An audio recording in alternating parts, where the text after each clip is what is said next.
Are you wondering to yourself how much money it's going to take if you want to retire at the age of 60? Well, that's exactly what we're going to do right here in this video. And then we're also going to look at how much the average person in the UK actually has saved up when they're at the age of 60 and see how they might be looking for their retirement outlook. So getting right into it, we're first going to have to establish how much does it cost in retirement. And we're going to go ahead and use a report from the University of Loughborough. Well, in the report, they've looked at exactly this. In this report, they've broken up the lifestyles into 3 different categories. You've got minimum, which is just, going to be your bare bone basics. You're going to be going by, just paying your bills and nothing really expensive going to be going on in your life in retirement. They also estimate the moderate lifestyle, which is going to be your bills are getting paid, but you're also maybe got some disposable income as well, so you're maybe buying some fancier things from time to time, some new tech, or maybe going on a holiday once or twice a year. And then they also work out what they call the comfortable lifestyle, which, as you can likely imagine, is just a step up from the moderate. Even more disposable income, bills aren't a worry at all, and more of life's fancy things are accessible to you. And these categories, they're further broken down into whether you're single or in a couple, as I'm sure there's plenty of single bachelors at that age, and their costs won't exactly be to the same extent as if they were in a couple. Obviously, it's not linear, so it's not just going to be a case of doubling the costs for people who are in a couple, but they give it a rough estimate. So if anything,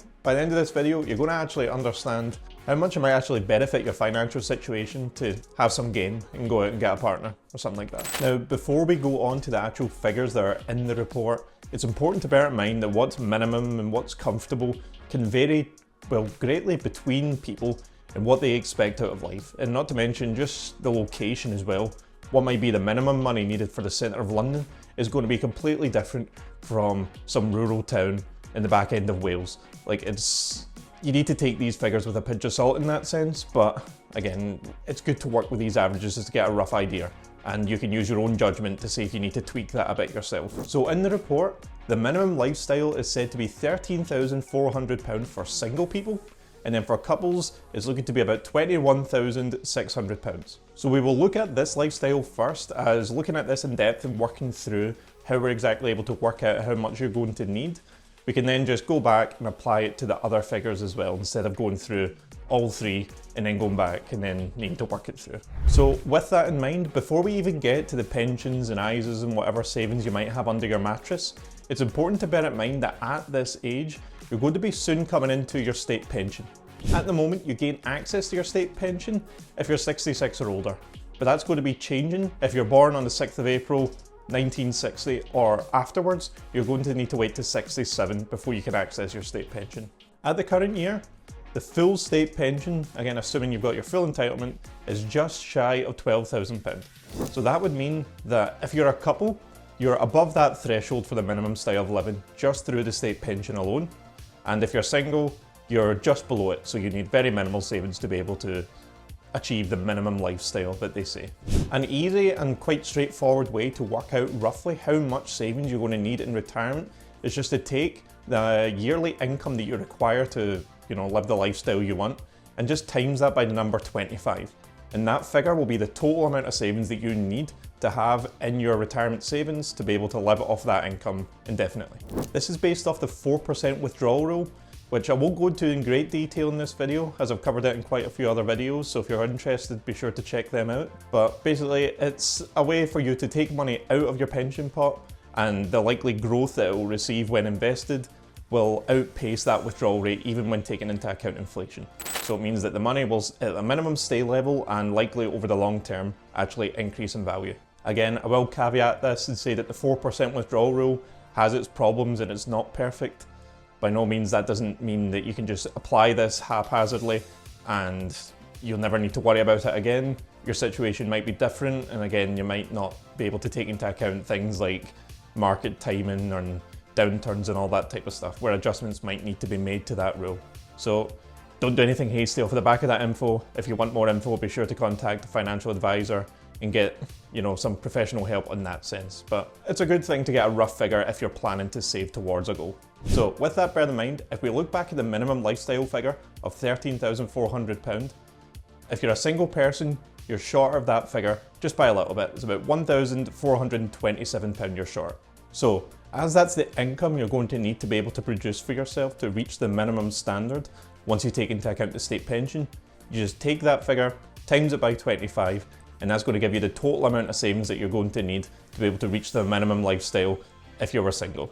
And in this case, that's going to be £35,675. And that's between all your savings, your pension, ISA, all that type of stuff. And again, just to emphasize, if you're the couple in the minimum situation, you don't need to worry about savings. Well, I say that, but for the sake of this example, you wouldn't need to worry about savings, as 2 state pensions is going to take you over that £21,600 mark for the minimum lifestyle. So now that we've got a blueprint for working out how much money you're going to need when you take into account your state pension to be able to retire in your savings, we can just take that process and apply it to the other 2 lifestyles, and we can work out the shortfall and then the amount you're going to need to save to be able to make up that shortfall in retirement. And remember, for couples, when you're deducting the state pension, you're going to need to do it twice because there's 2 state pensions involved. And once the state pensions are deducted, you're just taking the figure and timesing it by 25. After doing this, I put this wee table together that just shows you the shortfall, which is just the amount of money you're short to reach the level of that lifestyle once you've taken into account the state pension.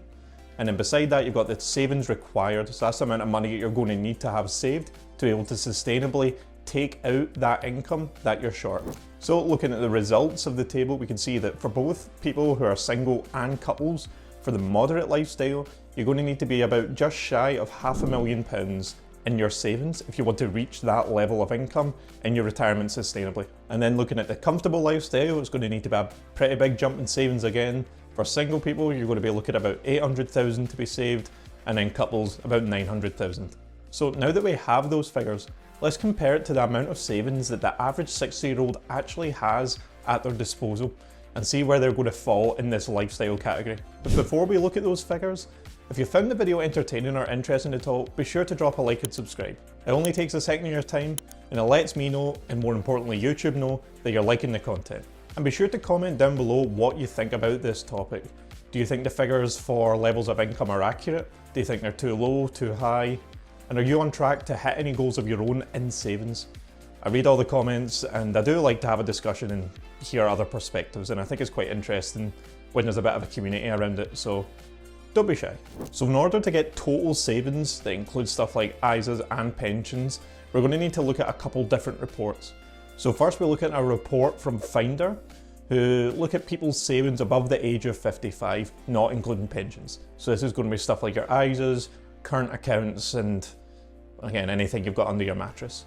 The figure cited in the report is £28,000 for the average savings of people above 55. Now obviously this is quite short of the 500,000 quoted to be needed for the moderate lifestyle, even if you double it to take into account 2 people in a couple. Of course, this isn't the whole retirement savings picture, as we still need to look at pensions, and for most people, that's where the bulk of their retirement savings are actually held. According to the ONS data released in January, the average pension pot size for people aged between 55 and 64 is £137,800. So if we take that figure and add it onto the savings figure, and then for couples, if we take that figure and double it, and then add it onto the already doubled savings figure, they're still both short of that moderate lifestyle benchmark that was put out in the report. If we look at the couples, as they're doing a bit better than the single people in this situation, again assuming a 4% withdrawal rate, they're going to be about £6,000 short when it comes to the income that they're receiving in retirement to be able to reach the moderate lifestyle that's quoted in the report. Now, don't panic with these figures, as obviously there's a lot of flaws in these things, and when it comes to the data collection, it's not always perfect. And when using this method, for example, we're saying that we're just going to double the pension pot. It's not necessarily true that you're both going to have the exact same amount of pension, obviously. Actually, in the report, a rather worrying stat was shown about the discrepancy between men and women in their pensions. Obviously, there's lots of things that go into that, and we won't bother for this video. But there's a lot of factors that need to be considered when working these out. And obviously, each person's individual situation is going to be different. So looking at these benchmarks can be good to get a rough idea, but don't think that if you're not at a certain figure based on these things, that you're in the mud. Where you live, how much income you're bringing in, what your future income, inheritances, all these types of things play important roles. So don't just read a report and then think that that's it, you're going to be living in squalor because you've not hit a magical figure. Now, obviously there's other forms of wealth that aren't covered in these reports. The biggest example is likely to be someone's house. Someone's house is likely to be their biggest asset that they own, or their biggest individual asset that they own, whether you're single or a couple. However, for these examples, I didn't think it was a great idea to really include houses, as they're not exactly liquid and you can't exactly sell them down to be able to fund your retirement. I mean, yeah, you can downsize, but again, that would be a lot of assumptions, even more so than what's already been made. So it's something, again, you can bear in mind when working this out for yourself if you're so inclined. But overall, looking at these figures in this video, I hope it's really highlighted the UK pattern of saving and, well, arguably the lack thereof. Thankfully, the tide is changing. People are beginning to become more interested in savings and investing. And with availability of information like places like YouTube and then just the general internet, people are becoming more savvy and more aware of the steps that they need to take earlier on in life to be able to reach retirement levels that they want to. And it's not even for always people early in life. People in later life can also take these steps and really see a marked improvement in their situation.